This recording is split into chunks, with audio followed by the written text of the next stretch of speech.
आणि मायांनाही माझी विनंती आहे, महिलांनाही माझी विनंती आहे, माणसांनाही माझी विनंती आहे, एकदा पोरं करती झाली की त्यांच्या संसारात फार लुडबुड करू नका बघा. कधी कधी आपल्याही चुका असतात ना, असं नाही की सगळ्या चुका सोन्याच्याच असतात, अशा चुका पोरांच्याच असतात. या दोन्ही बाजू पाहिल्या पाहिजे बरं का. म्हणून माझी पुरुषांना आणि महिलांना सुद्धा विनंती आहे, करू द्या. आपलं पोरग सुनेसाठी खर्च करत असेल ना, तुम्ही त्याच्यात डोकं नका लावू. आपल्या पोराला उलट सांगा, बाबा मकर संक्रांत आली, आता तिला 1000-1500ची साडी घे आणि मला सुद्धा 2-4 हजाराचं लुगडं घे.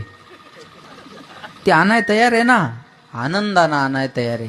तुम्ही म्हणू नका अरे एवढं असतं का, अरे कमवाय लागलं ना पोरग, करू द्या. माझी एवढीच विनंती. हा तुम्ही काढले कष्टात दिवस, अहो महाराज आम्हाला रुपयाची किंमत, अरे होते ना तेव्हा ते दिवस, पण बदललंय ना आता. मग आल्यानंतर अडचण काय आपल्याला, कमवतंय ना पोरग,